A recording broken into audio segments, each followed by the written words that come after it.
नमस्कार, मेरा नाम है दीपक कुमार। आप सभी का मेरा यूट्यूब चैनल में स्वागत है। लाइन एंड एंगल्स का एक्सरसाइज 6.2 का क्वेश्चन नंबर 6 है। क्वेश्चन नंबर 6 है कि P Q and R S are two mirror, दो मिरर है, and place to parallel each other, एक दूसरे की ओर रखा हुआ है।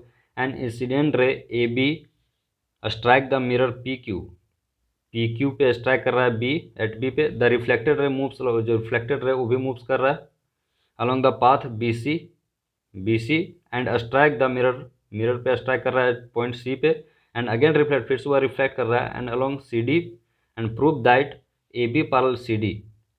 तो अब इसका सॉल्यूशन करते हैं।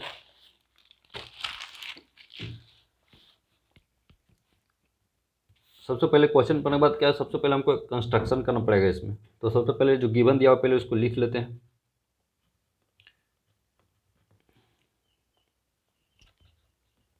गिवन में क्या दिया हुआ है, P Q and R S are two क्या है, मिरर है। तो mirror place to each other, parallel to each other लिखा हुआ है, तो P Q parallel R S, और कुछ दिया हुआ है, हाँ, A B B C and C D क्या है, रेज है।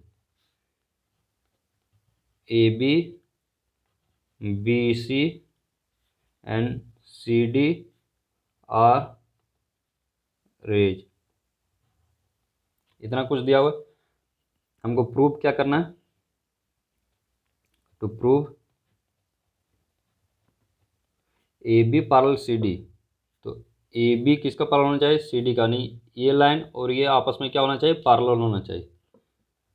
A B parallel C D को ये प्रूव करना है। इसको प्रूव करने के लिए हमको कोई एंगल आपस में, पैरेलल लाइन का कोई भी एंगल हमको आपस में बराबर करना पड़ेगा एक दूसरे का। तो सबसे पहले इसमें हम कंस्ट्रक्शन करते हैं। हम बी एम परपेंडिकुलर खींचते हैं, बी एम किसे, पी क्यू पे, और एक सी एन परपेंडिकुलर खींचते, सी एन एक परपेंडिकुलर खींचते किस पे, आर एस पे। तो इस सभी एंगल का हम नाम दे देते हैं इसमें। ये हो गया एंगल 1, ये हो गया 2, ये हो गया 3, और ये एंगल को मान लेते हैं 4, जो हमको बनाने में आसानी होगा, इसलिए इसको 1 2 3 4 मान लिया एंगल। सबसे पहले करेंगे जो कंस्ट्रक्शन के उसको लिख लेते हैं। सबसे पहले कंस्ट्रक्शन क्या किए, बी एम परपेंडिकुलर किस पे है, पी क्यू पे, और एक कंस्ट्रक्शन क्या किए हैं, सी एन परपेंडिकुलर किस पे है, C N perpendicular R S पे। और एक चीज देखो, ये दोनों आपस में पैरेलल होगा, कैसे, ये दोनों आपस में क्या हो जाएगा, पैरेलल। हम बताते कैसे होगा, B M parallel C N, क्योंकि इसका रीजन है perpendicular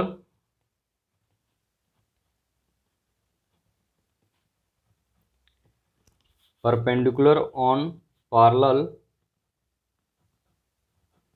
are also parallel line. अगर पैरेलल लाइन में दो परपेंडिकुलर खींचते, वो दोनों भी आपस में क्या होगा, पैरेलल होगा।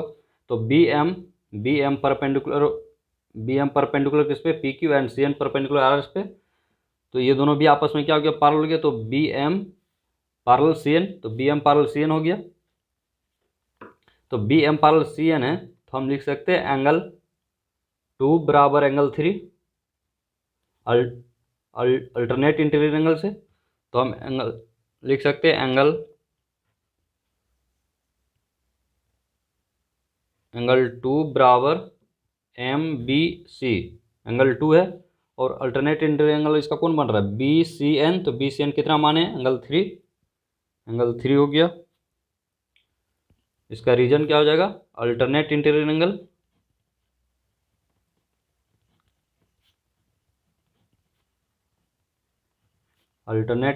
एंगल। इसको इक्वेशन फर्स्ट मान लेते हैं।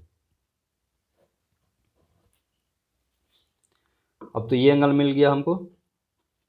अब हमको, और हम लोग क्लास 8 में पढ़े हैं लॉ ऑफ रिफ्लेक्शन पढ़े हम लोग। ये मिरर होता है, एक इंसिडेंट रे रिफ्लेक्ट करता है, तो एक इंसिडेंट रे स्ट्राइक करता हुआ रिफ्लेक्टेड रे होता है। तो इसमें एक नॉर्मल रे हम लोग खींचते थे, तो उसमें क्या होता था कि एंगल ऑफ इंसिडेंस बराबर angle of reflection, law of reflection हम लोग यही पढ़े, तो एंगल 1 बराबर एंगल 2 हो जाएगा। तो हम लिख सकते हैं angle 1, angle A B M बराबर कितना मान है 1, और एंगल एम बी सी कितना मान है 2, तो एंगल 1 बराबर एंगल 2 हो गया। उसी तरह हम इसको भी लिख सकते हैं एंगल बी सी एन, ये भी नॉर्मल रे है, तो एंगल 3 बराबर एंगल 4 हो जाएगा। इसी तरह इसी इसका एंगल 3 बराबर एंगल 4। क्लास 8 में हम लोग पढ़े हैं लॉ ऑफ रिफ्लेक्शन, उसका क्या होता है प्रॉपर्टी कि angle of incidence equal to angle of reflection. ये एंगल ऑफ इंसिडेंस बन रहा है और ये नॉर्मल रे बीच में, तो ये क्या बन रहा है एंगल ऑफ रिफ्लेक्शन। ये दोनों आपस में बराबर हो गया, तो हम इसका रीजन लिख सकते हैं एंगल ऑफ इंसिडेंस,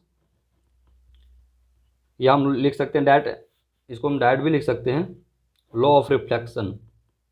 इसका रीजन है law of reflection. Law of reflection ये होता है एंगल ऑफ इंसिडेंस बराबर एंगल ऑफ रिफ्लेक्शन। तो इसको मान लेते हैं इक्वेशन 2।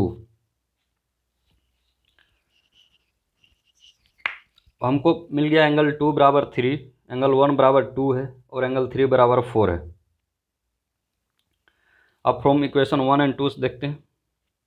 इक्वेशन 1 में क्या है एंगल 2 बराबर 3 है, और एंगल 2 में क्या है एंगल 1 बराबर 2 है, यानी 2 के बराबर 3 भी है, 2 के बराबर 1 भी है, और एंगल 3 के बराबर 4 है, और एंगल 3 के बराबर 2 है। तो हम इक्वेशन को इक्वेट करते हैं फ्रॉम इक्वेशन 1 एंड 2। तो एंगल 1 बराबर 2 है और एंगल 2 बराबर 3 है, तो हम लिख सकते हैं एंगल 1 बराबर एंगल 2, एंगल 2 बराबर 3 लिख सकते हैं, एंगल 3 बराबर 4 लिख सकते हैं। जब एंगल 1 बराबर 2 एंगल 3 बराबर 4 है, तो एंगल अब हमको क्या करना है, हमको दिखाना है, प्रूफ क्या करना है A B parallel C D. तो ये एंगल पूरा कितना बन रहा है ए बी सी, ये एंगल को और ये एंगल को बराबर दिखाएंगे तभी तो मेरा ये लाइन आपस में पैरेलल होगा। तो ए बी सी, तो एंगल ए बी सी में कौन कौन सा दो एंगल बन रहा है एंगल 1 एंड एंगल 2। तो हम लिख सकते हैं angle 1 plus angle M B C बन रहा है एंगल 2।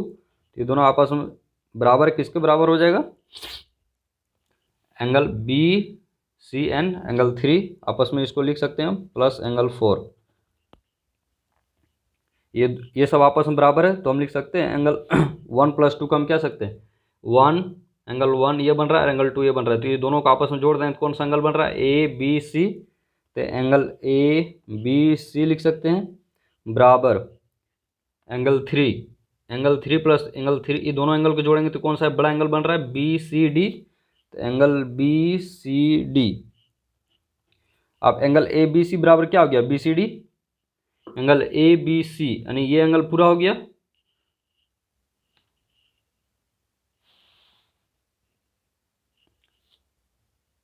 एंगल ए बी सी पूरा हो गया ये, और angle B C D angle 3 4 को जोड़ने के बाद एंगल बी सी डी हो गया पूरा। तो अब हम इसको लिख सकते हैं ये ए बी सी आपस में क्या हो गया, ये एंगल अल्टरनेट इंटीरियर एंगल से बराबर होगा। तो हम इसका रीजन लिख सकते हैं दीज आर अल्टरनेट एंगल हो गया, these are alternate interior angle, alternate interior angle are equal. जब ये दोनों आपस में बराबर हो गया तो हम इसको प्रूफ लिख सकते हैं कि ए बी पैरेलल आपस में क्या ये सी डी, क्यों पैरेलल लाइन का एक प्रॉपर्टी फॉलो कर रहा है, तो इसलिए क्या हो गया प्रूफ।